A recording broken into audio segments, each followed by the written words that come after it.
안녕하세요. 이철규 목사입니다. 오늘부터는 야고보서에 들어가도록 하겠습니다. 이 야고보서는 히브리서가 쓰여지기 약 2년 전에 쓰여졌다고 보면 됩니다. 그러니까 이 야고보서를 보면은 우리가 AD 한 62년경에 쓰여졌는데 히브리서를 볼 때는 히브리서가 쓰여졌던 것이 아마 60년대 후반 정도로 생각이 되어집니다. 그러니까 우리가 히브리서 보다가 조금 앞서서 한 AD 62년경에 쓰여졌는데 그리고 이제 AD 64년경에 로마 대화재 사건이 발생이 되었었습니다. 그러므로 기독교에 대한 박해와 그 칼날이 엄청났습니다. 그러니까 사실 이미 대화재 사건이 일어나고 나서 기독교에 대한 핍박이 있었다고 보기보다는 대화재 사건이 일어나기 전부터 기독교에 대해서 로마 정부로부터 좋게 보지 않는 그런 시선이 있었기 때문에 그것을 64년경에 대화재 사건이 일어났을 때 그것을 완전히 기독교인의 지시로 그렇게 몰아붙인 것 같습니다. 그리고 이제 이런 일을 당하고 나서 이제 히브리서가 기록이 되어졌고, 그러니까 대화재 사건이 일어나기 전에 이 야고보서가 기록이 되어졌다고 봅니다. 그리고 이 야고보는 기록한 이 저자 이 야고보는 예수님의 형제 야고보를 볼 수 있습니다. 그리고 당시에 야고보가 예루살렘 교회의 수장으로 있었다고 합니다. 그래서 이 야고보가 이 유대의 율법주의자들로부터 그리고 로마 정부로부터 핍박을 받고 있는 이 기독교인들을 향해서 이 편지가 쓰여졌는데, 이 야고보서를 우리가 보면서 느끼는 것이 바로 무엇이냐? 그 가진 시련과 고초 가운데서라도 믿음을 지키라는 것입니다. 너희 믿음이 어디 있느냐? 그 믿음을 지키라 하는 것으로 우리가 전체적인 야고보의 성격을 볼 수가 있습니다. 그래서 우리가 제가 이 야고보서를 가만히 이제 다시금 묵상하면서 생각했던 것이 무엇이냐? 최종적인 결론이 무엇이냐?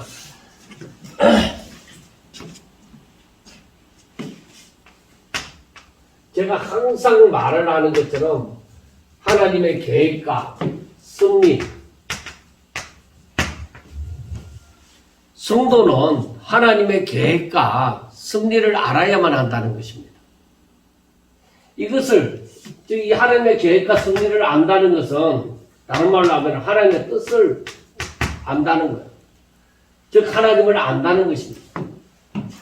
그래서 우리가 초신자일 때는 모르지만은 하나님을 믿으면서 더욱더 이제 신앙의 연륜을 더해가면 더해갈수록 이 하나님의 계획이 보여져야 되고 하나님의 승리를 알아야 됩니다. 그러므로 이 전체적인 하나님의 뜻을 깨달아 아셔야 됩니다.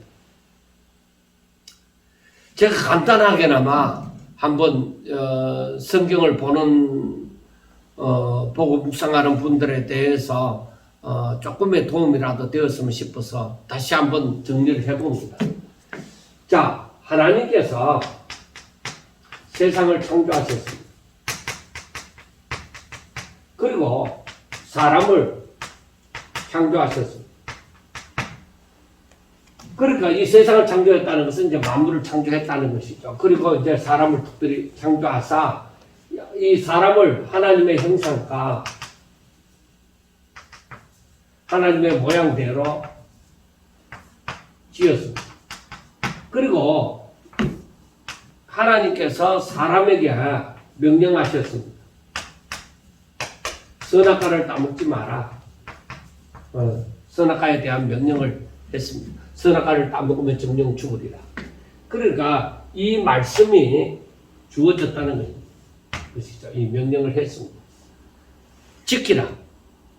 지키지 않으면 죽는다. 지키면 살고 지키지 않으면 죽는다. 자, 제가 한번 써보겠습니다. 지키면, 명령을 지키면 살고, 지키지 않으면 죽는다는 것입니다. 딱 이겁니다. 우리가 이것을 아셔야 됩니다. 이걸 알아야 돼요. 하나님께서 사람을 향하신 관계, 하나님과 사람의 관계, 지키면 살고 지키지 않으면 죽는다. 지킨다는 것을 우리가 한마디로 말해서 선이라고 본다면, 지키지 않는 것은 뭐예요? 악이다. 죄다.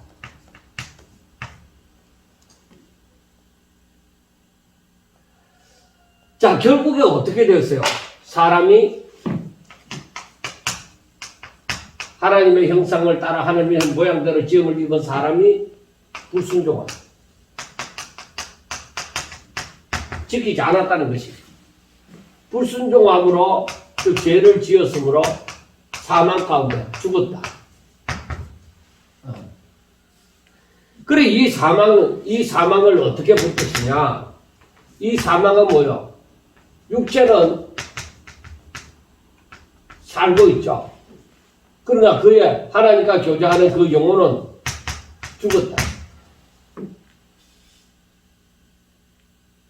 그러니까 하나님께서 말씀하시는 것은 네 육체가 산다고 할지라도 네 영혼이 하나님과 교제할 수 있는 영혼이 죽었다. 그러므로 이것을 통해서 알 수 있는 것이 무엇이냐? 사람은 하나님과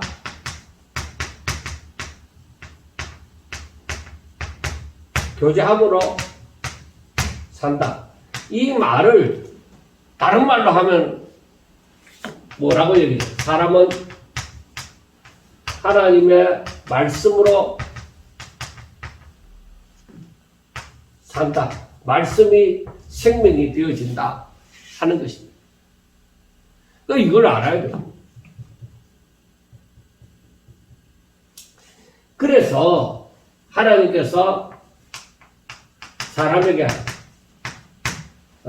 찾아와 주십니다.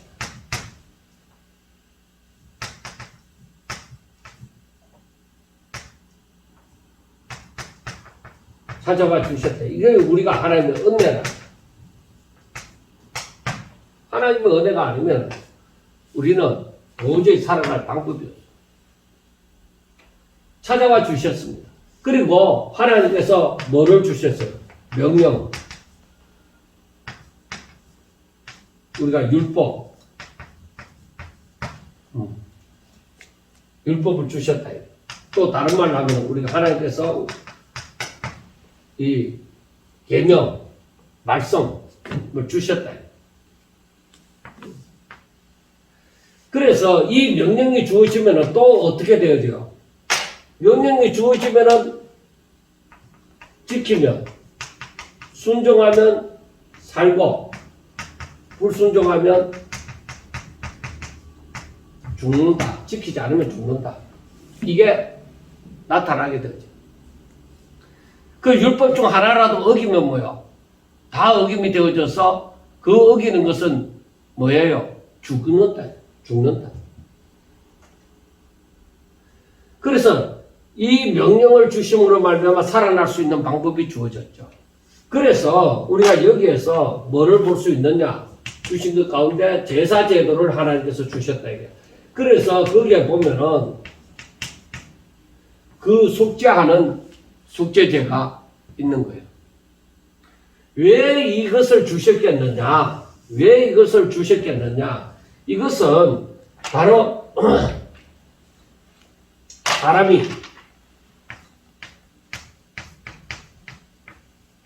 사람이 즉 사람의 힘으로 하나님의 법을 왜? 이들은 사망 가운데 있는다는 거죠. 하나님의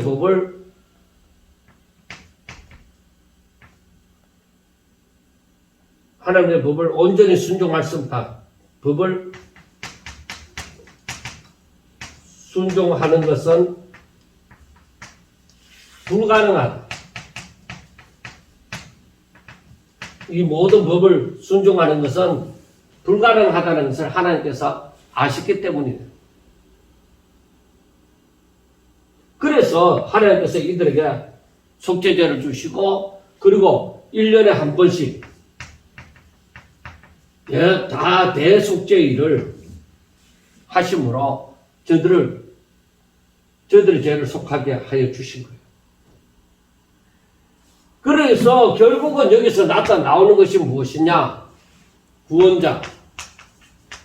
이들은 온전히 구원할 수 있는 구원자, 메시아가 필요하다. 이것을 알게 하시고 이 메시아를 바라보게 하시는 언제까지 우리가 이 짐승을 잡아서 속죄제를 드리겠느냐?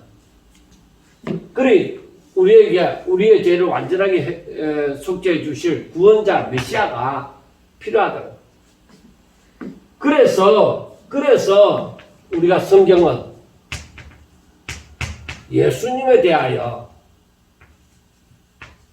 기록한 거죠. 그러니까 이 말은 사람은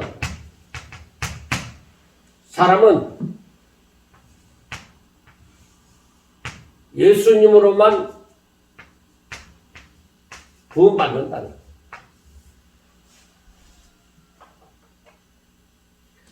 그러면은 이 구약시대 때고 이 구약시대의 제사 이 속죄제를 드리는 것이고 오직 메시아를 기다리고 예수님으로만 구원받는다는 것을 알므로 말미암아서 사람들은 이걸 뭐요? 이제는 하나님을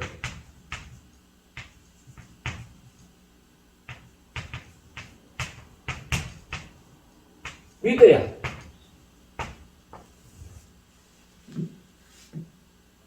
그래서 믿음으로 저 제사를 드리는 것이죠. 믿음으로 구원받아요.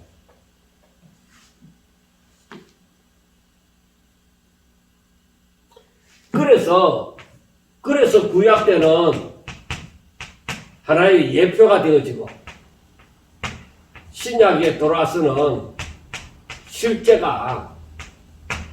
실제로 이 제사가 이루어지는 거예요.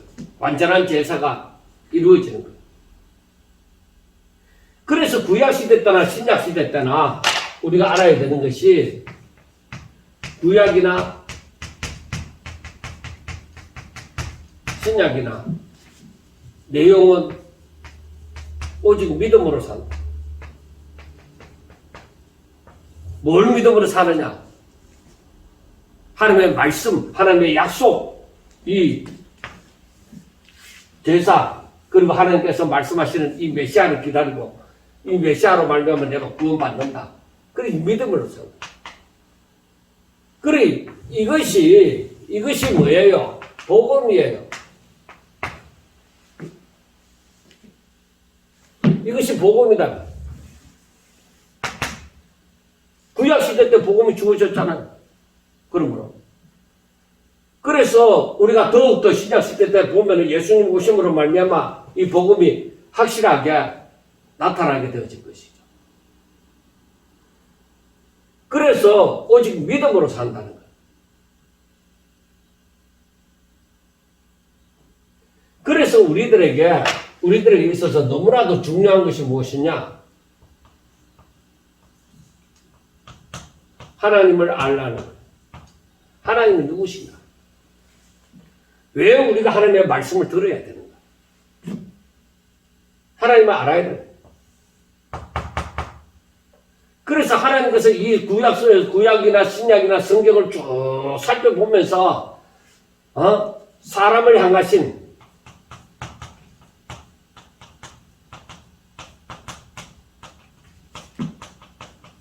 하나님의 뜻이 무엇인가? 그 뜻. 그것을 이것 때문에 하나님의 계획. 그러니까 전지전능하신 하나님, 모든 것을 다 아시고 모든 것을 하실 수 있는 그 하나님의 계획 가운데 이 모든 것이 다 포함이 돼요. 그래 하나님의 계획을 알아갈 때는 하나님께서 어떻게 승리하신다는 것을 분명하게 알게 되어지는 거예요.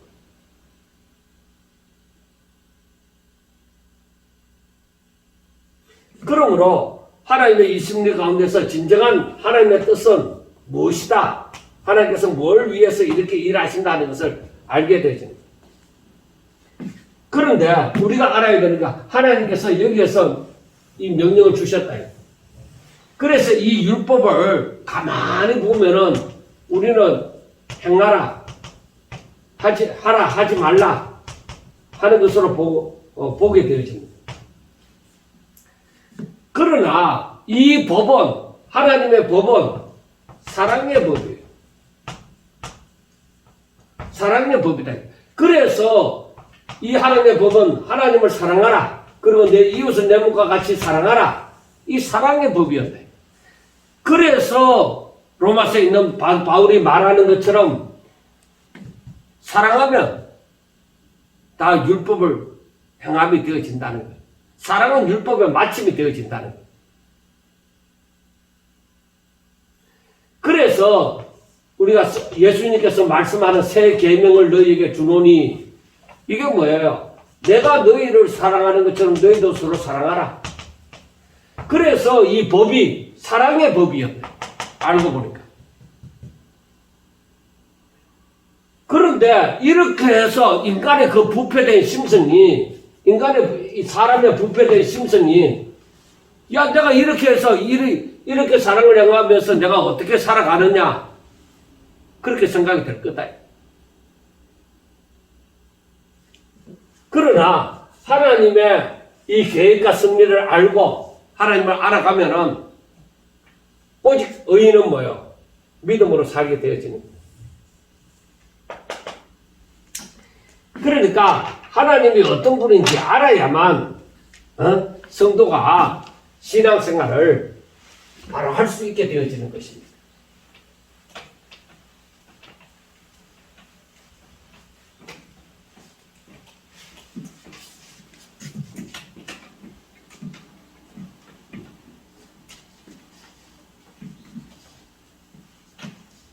하나님의 뜻이 무엇인지를 알지 못하는 사람이 신앙생활을 똑바로 할 수가 없습니다.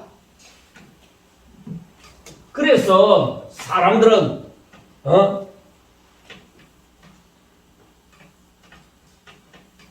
엉뚱한 것에, 엉뚱하다기보다는 물론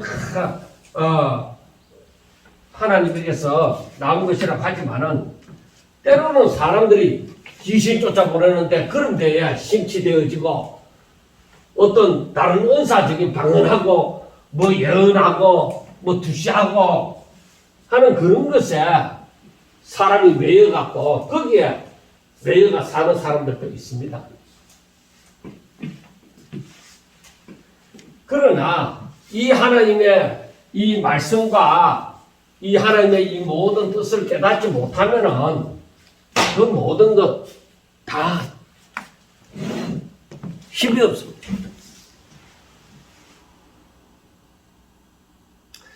왜 제가 이 앞에 지금까지 이 얘기를 하느냐면은 지금 우리가 야고보서를 볼 때에 이 야고보 사도가 그 예수님의 형제 야고보가 지금 왜 이 야고보서를 기록했는지 알 수가 있어요. 첫째, 이 야고보가 하는 말은 바로 무엇이 있느냐? 너희들이 믿음이 있느냐? 너희들이 예수님을 믿느냐?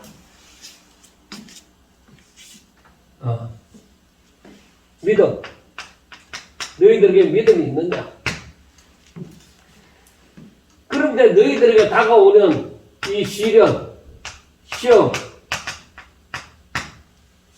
환난, 또 다른 말로 고난, 고통, 뭐 여러 가지로 얘기할 수 있죠. 너희들에게 믿음이 있는 사람, 믿음이 있다고 하면은 너희들에게 닥치는 시련 때문에 이 시련으로 고민하지 말라. 오히려 이 시련으로 말미암아 너희들이 기쁘게 여겨.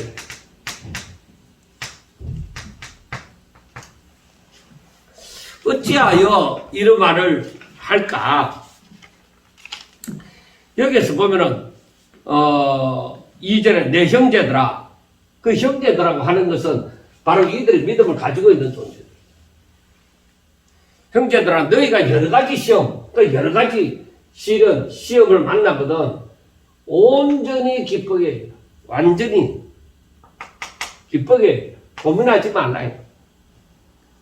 왜 그 당시에 사람들이 진짜 이제 유대교에서 기독교로 개종을 했든지 아니면 이방 사람이 하나님 믿든지 간에 이 기독교인들이 굉장히 핍박을 받으니까 굉장히 갈등이 많았을 거 아니에요. 그래서 이런 시련이 다가오는 거야. 그러니까 내가 유대교에서 기독교로 개종한 사람들은 내가 그러면 다시 유대교로 돌아갈 것인가? 아니면 이방인들이 기독교인이 된 사람들이 내가 막 예수님을 믿지 말 것인가? 별의별 고민이 다 될 것이다. 그런 거 고민하지 마라. 오히려 온전히 기쁘게 여기라는 것입니다.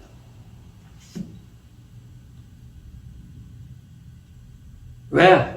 왜 그랬을까? 제가 앞에서도 얘기했지만 의인은 믿음으로 사는데 너희들의 믿음이 헛되지 않는다.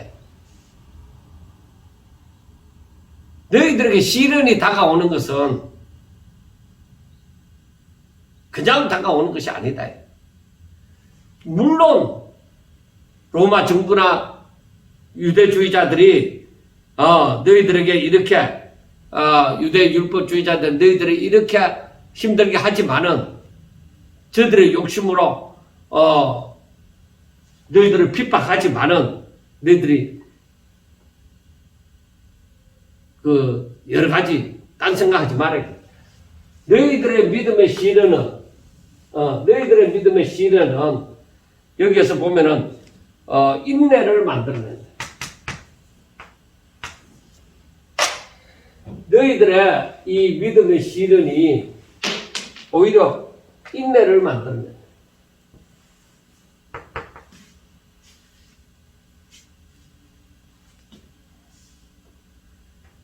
그래서 너희들이 온전히 인내를 이루라.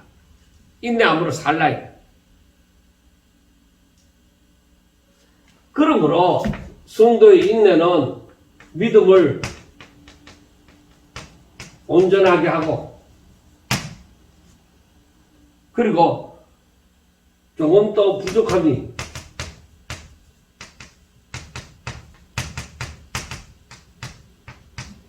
없게 할 것.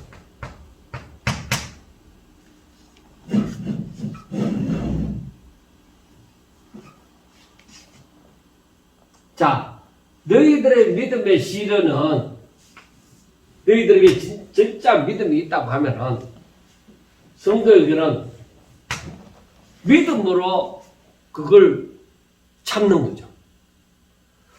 내 믿음이 있기 때문에 내가 그 소망을 가지고 있는 거야. 하나님의 말씀대로 내가 살아가는 길이 틀림이 없다. 확신.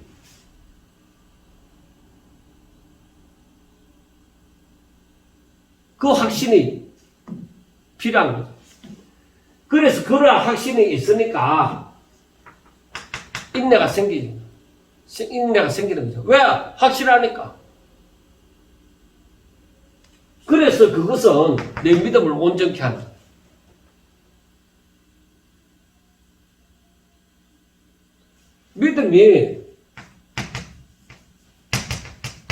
내 믿음이 이거 확실하다. 그래서 참잖아요. 그런 확신이 있으므로 인내한다. 그러니까 내 믿음을 완성시켜 가는 것이죠. 야, 저 사람의 믿음은 확고하다. 이렇게 보는 거죠. 그리고 조금 또 부족함이 없게 하라. 빈틈이 없다. 성도의 인내는 오히려 믿음을 견고하게 만들고 완성시켜 나가는 거예요.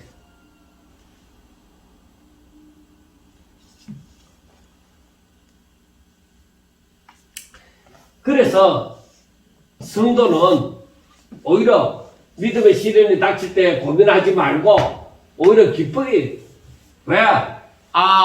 내 믿음이 지금 내가 더욱더 단단해지기 위하여 이런 시험이 닥치는구나. 그래, 나는 믿음이 있으니까 나 흔들리지 않아. 그래서 그 믿음을 따라서 가게 되어지면은 바로 내 믿음이 완성이 되어지고 오히려 부족함이 없고 단단히 견고하게 되어지니까 그걸 기쁘게 여기네. 내가 더 큰 믿음으로 성장하는구나. 그런데 우리가 알아야 되는 것이 있습니다. 자, 너희들 온전히 시험을 만나게 되거든. 시험을 만나게 되면 시험은 이 사람이 타락한 본성을 가지고 타락한 본성으로 말미암아서 생겨나는 죄의 유혹으로 말미암아 다가오는 시험입니다. 그 다음 두 번째는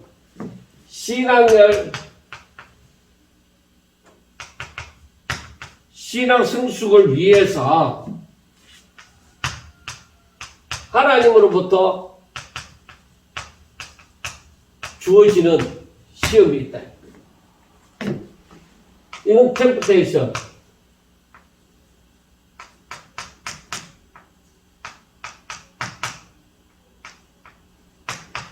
이건 테스트라.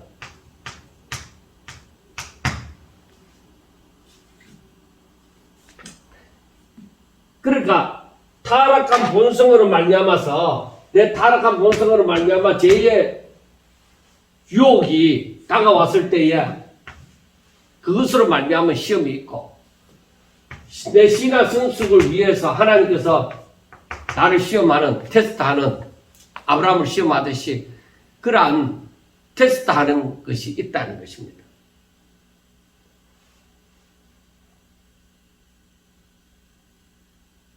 뒤에도 물론 나오지만은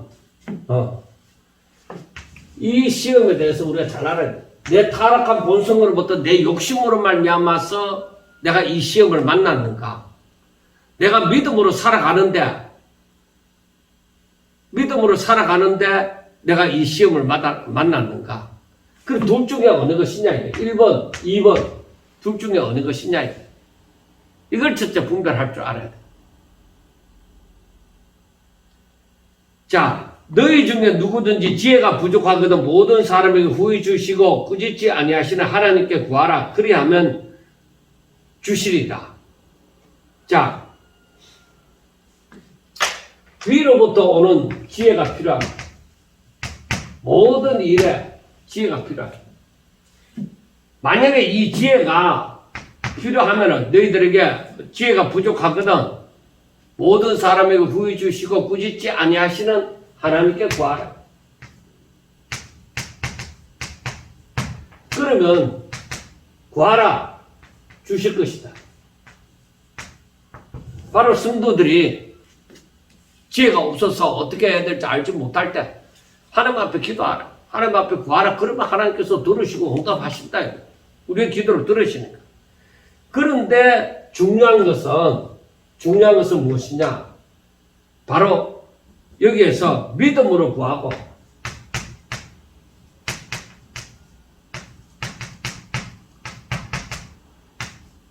의심하지 말라.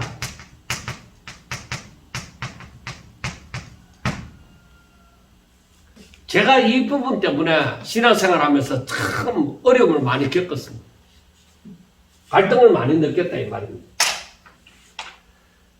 내가 하나님 앞에 구하는 데 있어서 믿음으로 구해야 되는데 제가 믿음으로 구합니다. 그러나 사람들의 이 경우에 보면은 내가 믿음으로 구하지만 안 되는 경우도 많이 있다 이 말이에요. 그래서 나에게 갈등이 생기고 의심이 드는 거예요.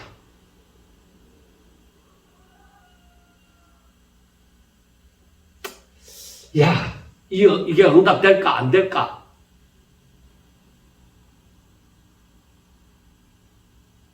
아니 우리가 그런 걸 많이 느끼잖아요. 근데 제가 나중에서 깨달은 것이 있습니다. 그건 뭐냐?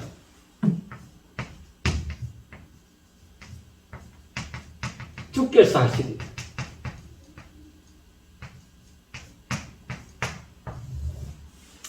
하나님이 하신다.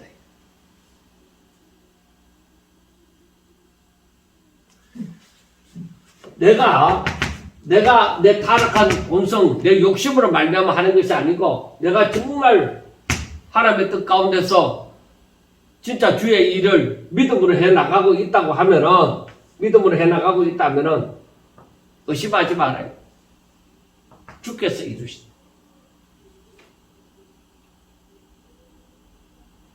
말이 쉽지요. 이게 진짜 쉬운 일은 아닙니다. 내 믿음이 자라나야만 되는 거예요. 그래 그만큼 우리가 주식에 뭘 투자를 한다 하더라도 어떤 일에 투자를 한다 하더라도 내가 믿음이 가야 투자를 할 거 아니에요. 하나님을 알지 못하면은 항상 양다리입니다.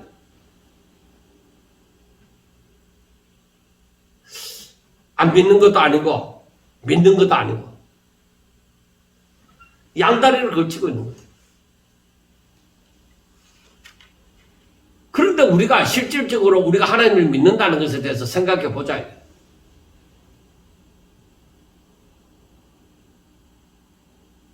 하나님의 약속하신 말씀에 대해서 내가 어느 정도 믿고 있느냐.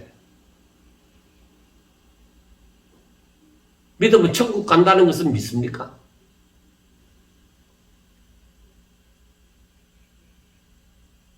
그러면은 하나님의 약속의 말씀이 거짓이 아니라는 것을 믿습니까? 순종하면 복을 받고 불순종하면 사망, 즉 복을 받지 못한다는 사실도 믿습니까?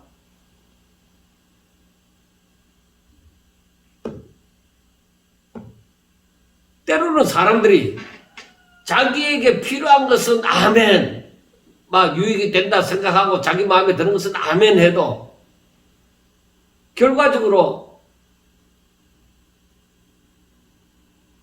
자기의 욕심에 들지 않는 것은 아멘을 하지 않는 경우가 많이 있습니다. 그게 왜 그러냐? 믿음으로 살지 않기 때문입니다.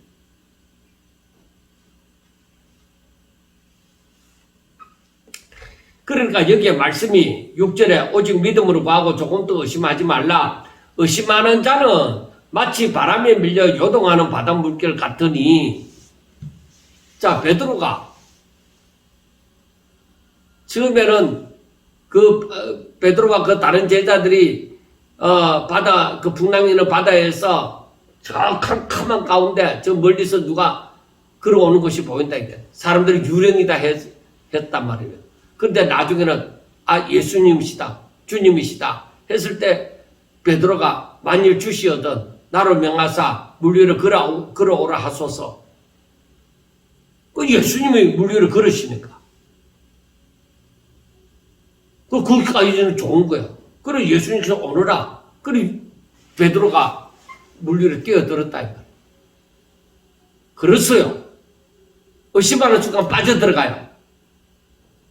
바로 그와 같은 거예요. 내가 믿음으로 하나님 앞에 구했는 거예요. 의심하는 순간에 모든 것은 폭락입니다. 그걸 우리가 아셔야 돼요. 이런 사람은 무엇이든지 죽게 얻기를 생각하지 말라. 두 마음을 품어 모든 일에 정함이 없는 자로다. 그래서 우리가 신앙생활 하는 데 있어서 믿음과 의심이 있어요. 의심은 양다리예요. 하나님께서 원하시는 믿음은 뭐예요? 100% 하나님을 온전히 의지하는 거예요. 하나님의 약속의 말씀을 믿는 거예요. 의심을 안다는 것은 양다리예요. 그런데 하나님께서 이 말씀을 보면은 두 마음을 품어 정함이 없는 자다. 죽게 얻기를 생각하지 말라. 얘기를 합니다. 그러면은 내가 가지고 있는 믿음은 어떤 믿음일까요? 나는 하나님을 어떤 마음을 가지고 어떻게 바라보고 대하는가 이 말이에요. 나의 신앙생활이 정말 어떻게 감당해야 되지? 그래서 하나님 앞에 구하는 거예요. 하나님은 살아계시지 않습니까? 우리의 기도를 들으시지 않습니까? 그러면서 내가 믿는 바를 하나님 앞에 다 구하는 거죠. 하나님 지혜를 주사. 하나님 성령으로 인도하사. 나로 하여금 시험에 들지 아니하고 오직 하나님의 뜻대로 살게 해달라. 마음에 의심하지 아니하고 하나님의 뜻대로 되게 해달라. 그렇게 기도하는 거예요. 그리고서는 또 내 머리를 굴려서 이렇게 저렇게 하고자 하는 것이 아니라 그렇게 믿는 거죠. 그러한 삶이 되기까지 하나님을 알아야 되는 거예요. 오직 믿음으로 구하고 의심하지 않는 그 단계까지 이르기 위하여서 우리는 날마다 하나님 알기를 원하고 하나님의 말씀을 믿고 순종하는 그 훈련이 되어져야 되는 것입니다. 자, 그 다음에 또 이 야고보 사도가 무엇을 말을 하느냐면은 낮은 형제는 자기 높음을 자랑하고 부한 자는 자기의 낮아짐을 자랑할지니 이는 그가 풀의 꽃과 같이 지나감이라. 해가 돋고 뜨거운 바람이 불어 풀을 말리면 꽃이 떨어져 그 모양의 아름다움이 없어지나니 부한 자도 그 행하는 일에 이와 같이 세잔하리라. 자, 뭔가 이게 떨어진 것을 얘기하는 것 같지만 여기에서는 이 부분에서는 그러니까 몇 절부터요? 5절부터 8절에 있는 말씀은 오직 믿음을 얘기해요. 오직 믿음을 얘기해요. 믿으라. 믿음을 얘기해요. 그 다음에 여기에서 이제 9절부터 11절에 있는 말씀은 이건 무엇이냐?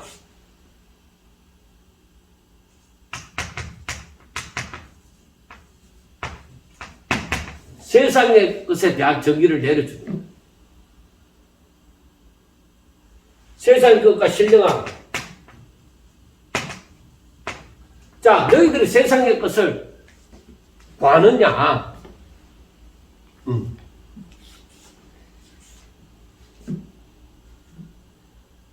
자, 세상의 것은 뭐야? 풀의 꽃이네. 풀의 꽃과 같이 지나간다. 해가 뜨고 뜨거운 바람이 불어 불을 말리면 꽃이 떨어져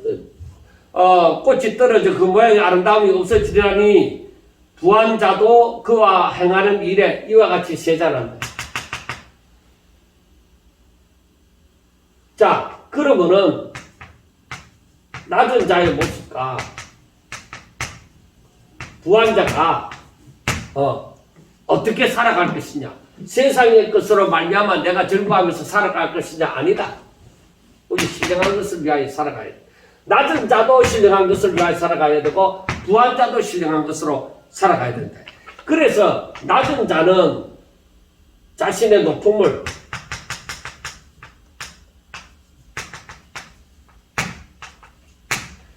부한 자는 자기의 낮아짐을 자랑할지니 하는 것입니다. 자, 사도 바울이 비천한 가운데도 부한 가운데도 살아갈 수 있는 일체의 비결을 배웠다. 자족하는 비결을 배웠다고 하잖아요. 그리고 여기에서 하는 말씀도 낮은 자로 살아가는 낮은 자들은 자신의 높음, 내가 믿음에 부유하고 그리고 내가 하늘나라의 상속을 받는다는 상속자라는 것, 그 마음을 가지고 살아가라는 거예요. 낮은 자. 그 부한 자는 뭐예요? 내가 많이 부유하지만은 내 마음에 우리 주님 계셔서 나의 나된 것은 오직 하나님의 은혜다. 그래서 모든 사람을 섬김의 자세에 들어가는 것이죠. 그걸로 오히려 자랑하라. 여러분, 사람이 내가 없다고 해서 주눅이 드는 거, 그건 무엇이 없어서 주눅이 드는 거야. 세상의 것으로 척도를 하니까, 잣대를 갖다 대니까 없다고 주눅이 드는 거예요. 그리고 주눅 안 들고 자랑하는 사람은 자기가 많다고 자랑하는 거예요. 그러나 그게 아니에요. 그게 아니다. 세상의 것으로 척도가 되어지면 안 된다. 오직 낮은 자나 부유한 자나 신령한 것으로 하나님 기뻐하시는 것으로 잣대가 갖다 대야 돼. 그래서 낮은 자는 내가 세상에서는 가난하나 세상에서는 없지만은 그러나 내가 하나님의 자녀이고 그러나 내가 내 믿음이 부유하고 그러나 내가 하늘나라의 상속자다.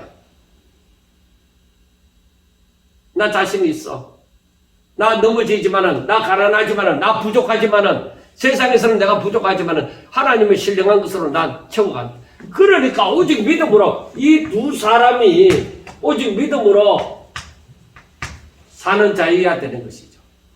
그래서 부한 자는 뭐야? 내가 많이 가졌지만은 내 마음에 교만함이 생겨나지 아니하고 오히려 이것으로 말미암아 주의 일을 하고자 하는데 겸손하고 오히려 사람들을 섬기고 그런 마음을 가질 수 있다는 것이 뭐예요? 그게 바로 신령한 삶을 살아가는 것이죠. 자, 그 다음에 12절부터 보면은 시험을 참는 자는 복이 있나니 이는 시련을 견뎌낸 자가 주께서 자기를 사랑하는 자들에게 약속하신 생명의 멸류관을 얻을 것이기 때문이다. 얻을 것이기 때문이다. 자, 시험을 참는 자.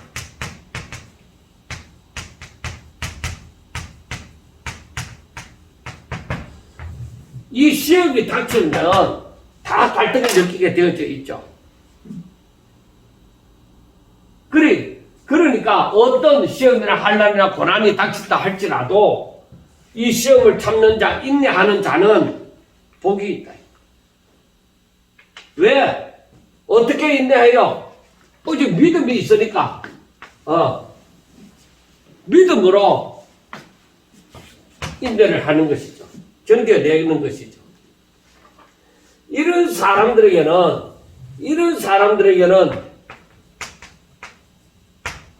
하나님께서 생명의 멸류관을 주시래. 영생을 주시래.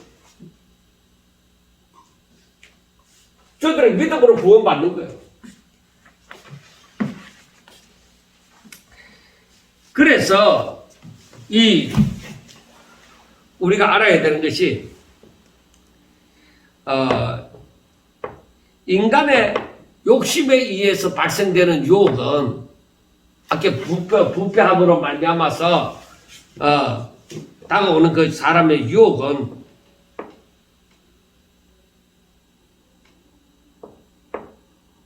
범죄와 죽음이다. 사망이다.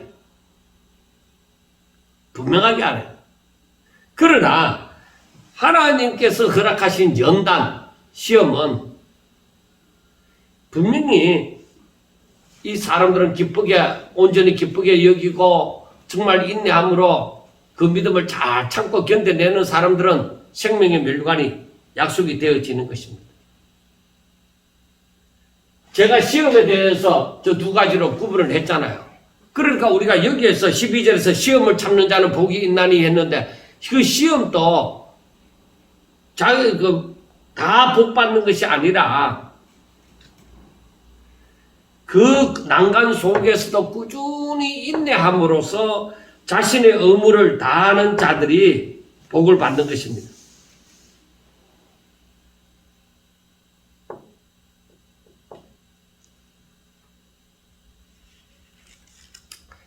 그리고 알아야 되는 것이 내 욕심에서 나오는 내 욕심으로 말미암은 그런 시험이 아니고는 즉 하나님께서 허락하신 시험은 절대로 우리를 비참하게 만들지 않습니다.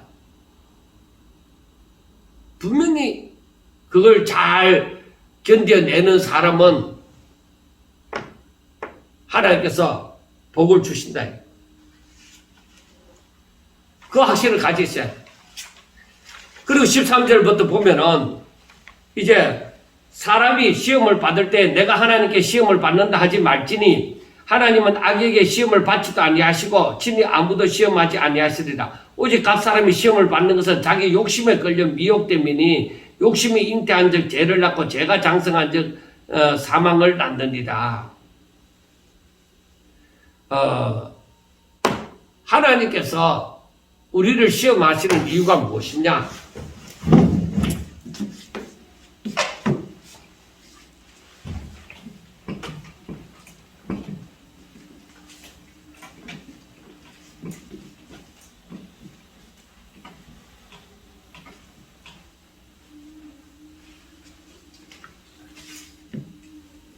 우리가 하나님 앞에 회개한다는 것은 회개하는 그것도 자신을 돌아볼 때에 내가 죄인이구나, 내가 잘못했구나 하는 것을 알고 회개하는 거예요. 그렇기 때문에 우리는 항상 자신을 돌아보는 시간을 가져 하나님의 말씀에 비추어서 자신을 돌아보는 그런 사람이 되셔야 돼요.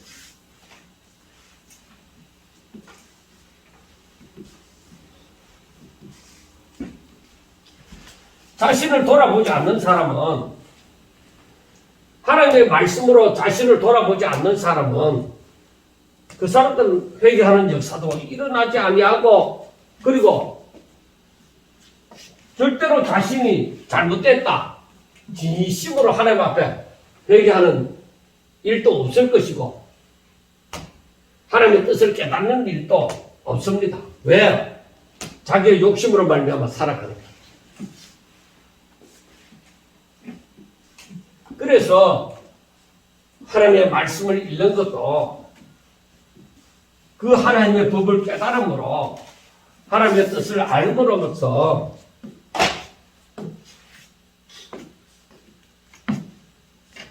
회개하는 일도 일어나고 그렇게 되는 겁니다. 자, 사람이 시험을 받을 때에 내가 하나님 앞에 시험을 받는다 하지 말라 이거예요.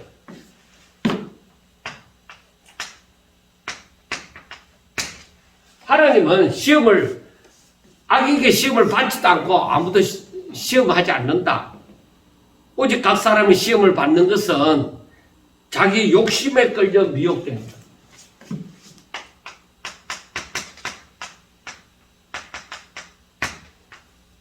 자기 욕심에 끌려서 미혹됨이니 욕심이 잉태하면 죄를 낳고 죄가 장성하면 사망을 합니다.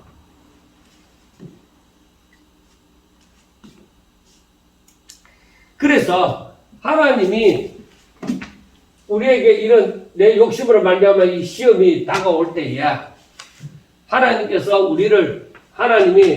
우리를 망하게 하기 위함인가? 아니다. 하나님이 우리의 연약함을 발견하고 오직 하나님을 의지하도록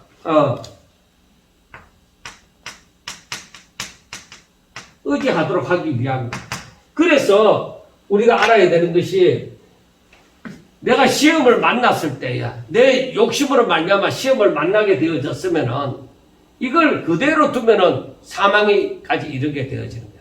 그러나 욕심을 만났을 때 시험을 만났을 때 내 욕심 때문에 인한 그런 시험을 만났을 때에 하나님께서 날 죽이려고 하는 것이 아니라 그 징계가 나의 연약함을 발견해서 나의 부족을 발견해서 하나님을 의지하도록 하나님 앞에 나아가도록 하기 위해서 하나님께서 그렇게 하시는 것이다 이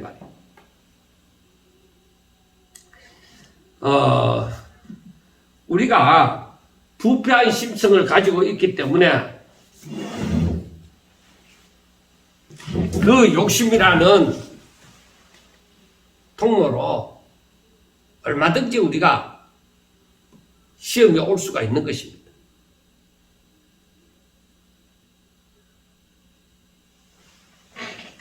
이 욕심은 우리의 부패, 타락한 이 본성을 자극시켜서 우리로 하여금 자꾸 죄의 올무에 걸려서 넘어지게 만드는 것입니다. 그래서 우리는 자꾸 인간적인 육신의 욕망을 추구하는 자, 세상의 것을 추구하는 자가 되어지면은 우리는 결국은 죄가 점점 죄가 커지고 결국 사망 가운데 이르러서 하나님을 알아보지 못하는 그러한 지경에 이르게 되어집니다. 그래서 16절부터 하시는 말씀이 내 사랑하는 형제들아 속지 말라. 온갖 좋은 은사와 온전한 선물이 다 위로부터 빛들의 아버지께로부터 내려오나니 그는 변함도 없으시고 회전하는 그림자도 없으시니라. 그가 그 피조물 중에 우리로 한 천 열매가 되게 하시려고 자기의 뜻을 따라 진리의 말씀으로 우리를 낳으셨느니라.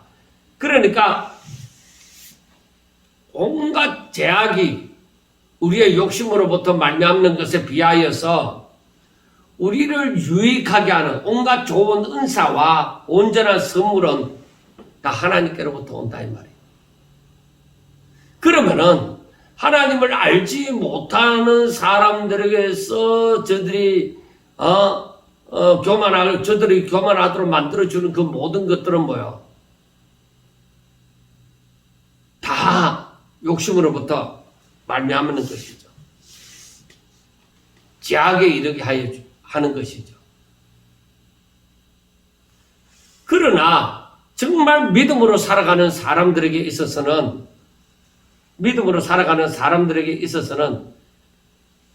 하나님의 말씀은 변함이 없이 그대로 이루어져 갑니다. 그래서 우리가 하나님 앞에 그 천 열매가 되도록 하기 위하여, 천 열매는 어떤 의미가 있습니까? 하나님의 것이잖아요. 천 열매는 하나님 앞에 드리잖아요. 그래서 하나님 앞에 드림이 되기 위하여, 그래서 내가 하나님 앞에 축복을 받았다, 내가 정말로 하나님을 믿는다, 뭐 이런 은혜를 받았다 하는 것은 뭐예요? 더욱더 내 자신을 하나님 앞에 드림이 되어지는 것을 바라볼 때에 정말 제가 진정한 축복을 받았는지 안 받았는지 알 수가 있는 거예요. 축복받았다는 사람이 욕심을 내고 은혜 받았다는 사람이 자기만 알고 그런 거 아니다.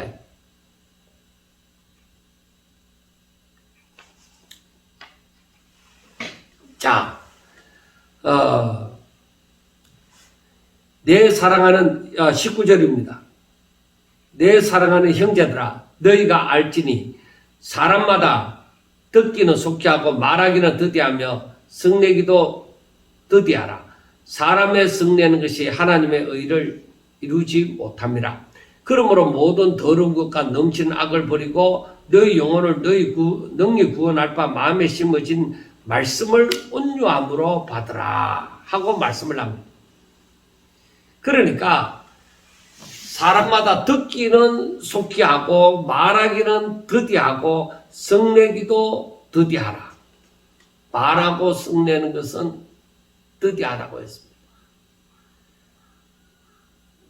그 듣는 것은 속히 듣지만은 이 말하는 것과 성내는 것, 이거는 더디하라고 했습니다. 그리고 왜냐? 사람의 성내는 것이 하나님의 의를 이루지 못하기 때문입니다. 성도들은 시련이 올 때에 섣불리 하나님을 원망하고 정말 불평하고 하는 것이 많습니다.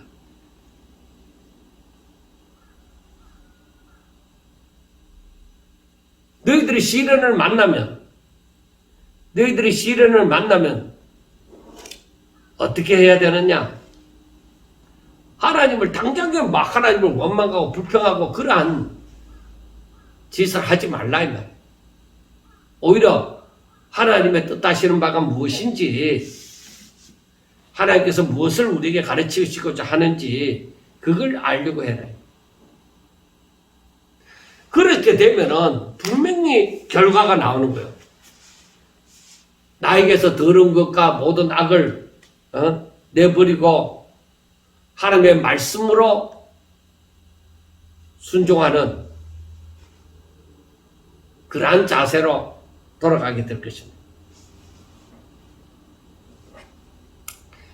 사람은 본성적으로 이 타락한 본성을 갖고 있으므로 사람들은 이 스스로는 절대 거룩해질 수 없습니다. 그래서 우리가 하나님의 말씀을 읽고 듣고 순종함으로 지키 행함으로써 내게서 이 더러운 악, 이 모든 것을 다 내버리고 하나님의 말씀으로 말미암아 그 말씀이 생명이 되어지고 그 말씀이 내게 법이 되어져서 나를 통치하게 되어질 때에 정말 하나님이 기뻐하시는 자가 되어질 수 있는 것이죠. 그래서 22절에 보면은 너희는 말씀을 행하는 자가 되고 듣기만 하여 자신을 속이는 자가 되지 말라. 그래, 이 말은 무슨 말씀이야? 듣기는 속히 하라고 했잖아요. 너희들이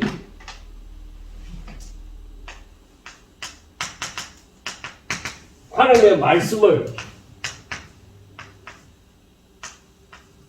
듣기만 하고 행함이 없다고 하면 이건 아니다. 이건 아니다.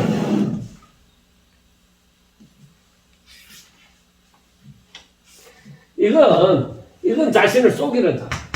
아멘 해놓고 안 하는 거예요.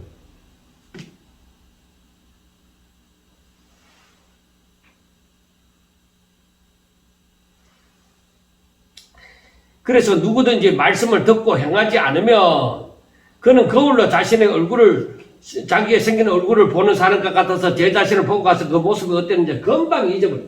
그러니까 말씀을 듣기만 하고 행함이 없는 사람은 이 말씀을 잊어버려요. 실천하지 않았으니까. 그러므로 25절 자유롭게 하는 온전한 율법을 들여다보고 있는 자는 듣고 잊어버리는 자가 아니고 실천하는 자. 그래서 오직 말씀을 듣고 행함이 있어요.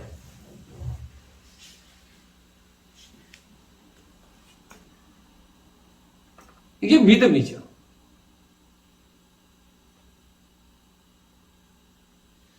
이런 사람은 그 행하는 일에 복을 받는다. 그래서 순종하는 만큼 믿음이 또 자라고 순종하는 만큼 복을 받게 되어지는 거예요. 누구든지 스스로 경건하다 생각하여 자기 혀를 제갈 물리지 아니하고 자기 마음을 속으면 이 사람의 경건은 헛것이다. 하나님 앞에서 정결하고 더러움이 없는 경건은 곧 과와 가부를 그 환난 중에 돌보고 자기를 지켜 세속에 물들지 아니하는 이것이다. 그러니까 이 말은 경건하다 하는 사람은 경건한 사람은 어떤 사람이냐? 말씀을 듣고 그대로 순종하는 사람. 그래서 과나 가부나 그 환난 중에 돌보고 자기를 지켜 세속에 물들지 않는, 그러니까 이 하나님의 말씀을 따라서 살아가는 사람이 경건한 사람이다. 그리고 야고보 사도가 지금 우리에게 해주고자 하는 이 말이 무엇이냐 이 말이에요.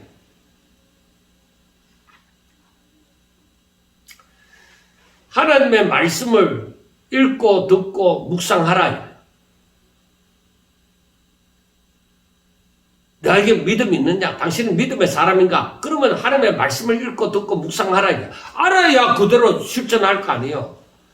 그리고 읽고 듣고 묵상하므로 하나님의 뜻을 깨닫고 순종하라. 순종하는 자리까지 이르라. 너에게 믿음이 있으면 시련이 하나님께서 왜 시련을 주는지 그걸 깨달아야 되죠. 이게 내 욕심으로부터 말미암은 시험인지 아니면은 하나님께서 허락하신 정말 나를 연단시켜 주시는 그런 시련인지 알아라. 어떤 시련이 오든지 간에 인내함으로 하나님께서 허락하신 그 뜻 의미를 잘 깨닫고 그것을 이루게 되어질 때, 즉 자신의 부족과 연약을 알고 또 믿음으로 온전히 인내하며 그 하나님의 말씀을 순종하게 되어질 때에 그때 하나님의 목적이 이루어지잖아요. 그러면 복을 받으리라. 그리고 너희들의 믿음이 행함이 없다고 하면은 아무리 말씀을 듣고 깨달아도 그걸 보고 나가서는 또 잊어버리는 것처럼 하나님의 말씀을 듣고서는 나가면 또 잊어버려요. 그러니까 말씀을 들었으면 그대로 믿고 순종함이 바로 진짜로 경건한 사람이다 하는 것을 말씀을 해줍니다. 그래서 야고보 사도가 이 말씀을, 이 교훈을 함으로써 이 편지를, 이 서신을 받은 사람들에게 있어서 정말 믿음이 있으면 잘 감당하라는 것입니다. 절대로 믿음을 잃지 않고 믿음을 따라서 살아가라 이 말입니다. 감사합니다.